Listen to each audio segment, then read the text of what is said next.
Welcome back to the channel. We've got to the point where the front end is all put together. If you guys been watching the series, you've seen how this car looked before. Now it looks like this. And if we look down what's on the floor, we got quite a few aftermarket parts laying down here. Actually, before that, big shout out to Speed Industry for helping out with all these parts, sponsoring the channel. So if you guys need some Supra parts, go over there. This thing I'm extremely excited for. You guys may not know what this is, or you do know what it is, but this is T51R mod. So stock Supra turbo. If you go on Speed Industries website, you send this out to Daddy Turbos, and he puts in a TR51 mod. So there will be a whole video on this separately, because I think a lot of people would be interested in how my car is going to sound after this goes on. So that's going to be kind of a separate video, but just so you guys know what's going on in the car. We got charge pipes, which you don't need, but mine were cracked, so might as well go aftermarket while we're here.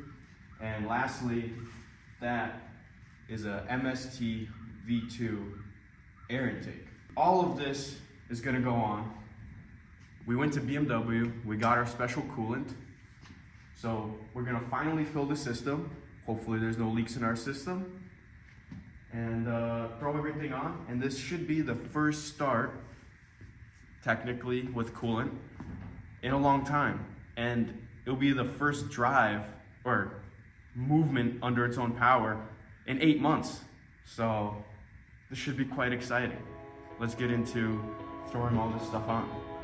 This piece right here, gotta slip that through. 4 bolts installed. Next, we gotta take our turbo, toss it, boom, back onto the housing. Toss it onto the turbo again. Now, assuming most people that do this, they probably take off the whole turbo, but we decided just to take off the housing, and there's 3 pretty easy bolts to get to. Granted, our car was mostly apart, but there's a fourth bolt up against the block in there that is probably the trickiest part of it if you don't want to take off your turbo, but you're most likely gonna have to take off the whole manifold and turbo if you're gonna do this by yourself, but this is also another option. So we managed to get it in. Quite the struggle because of that back bolt. It might be better, you might be better off just popping off the turbo completely and doing it like that. You'll probably save yourself time in the long run. So let's continue on with our charge pipes. Now the charge pipe does use the old O-ring on the intake side. Boom, perfect.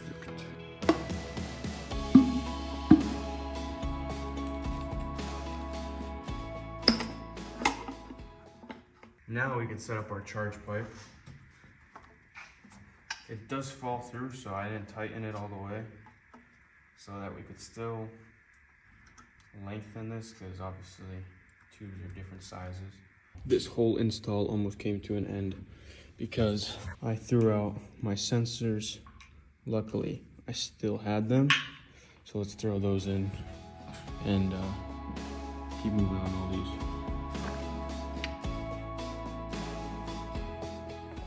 So, got the inlet in right there, the intake, the box. I still need to grab one of the bushings off the old intake. And obviously we have the cover left, which is right here. Here we go, an MST cover, something like that. MST also sent out some stickers, air fresheners. While we're already here, we might as well throw on our downpipe. I picked this thing up like probably 6 months ago off Facebook Marketplace, 175 bucks, and I got the DME bench unlock kit, a rear sway bar that I don't know if we're gonna put in. Probably not, unless a bunch of people want to see us struggle for a 9-hour job. But yeah, I think it's something. It's a good one though. It's heat shielded. I remember looking it up. It was expensive and it was a good deal. We might as well get rid of the OEM one.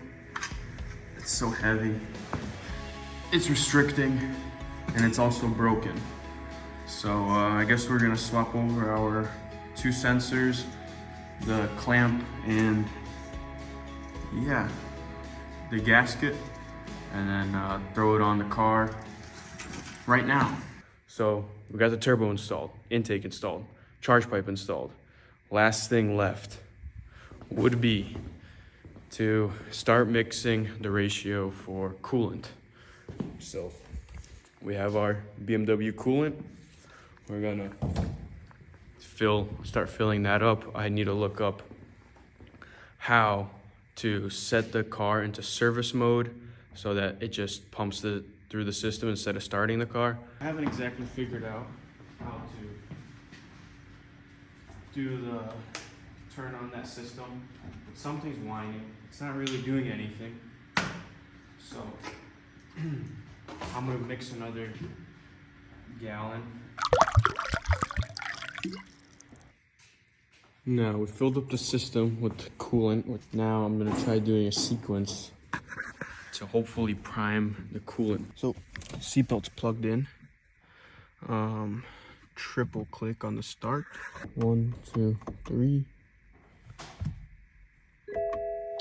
I need the key.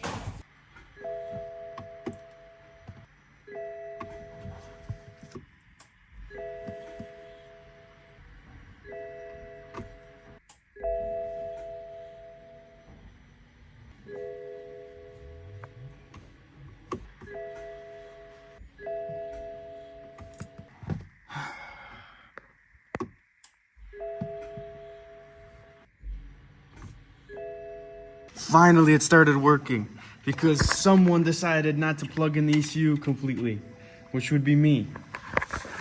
Finally. So I guess that service thing was right.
First drive ever in my ownership under its own power.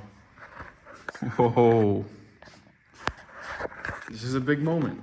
This is a very big moment for this thing. That's ridiculous. I'm smiling now. I was upset because my coolant didn't work, because my ECU was disconnected, because I put it together. Pops figured out that I didn't plug it in, but we started it. it sounds insane without an exhaust, but we got something over there that's gonna hopefully become the exhaust for this thing. The turbo noise though, that thing's sick. I can't wait to make a video on that, dude. The turbo noise is gonna be sick. But it's enough games. We put everything together. It's all done, kind of. That's the end of this video. We still have some body work left to do, some primer. Maybe we'll take you guys along for when we take it for alignment. Maybe take it for a legal drive up and down the parking lot. And we'll see you guys in the next video. So, see ya.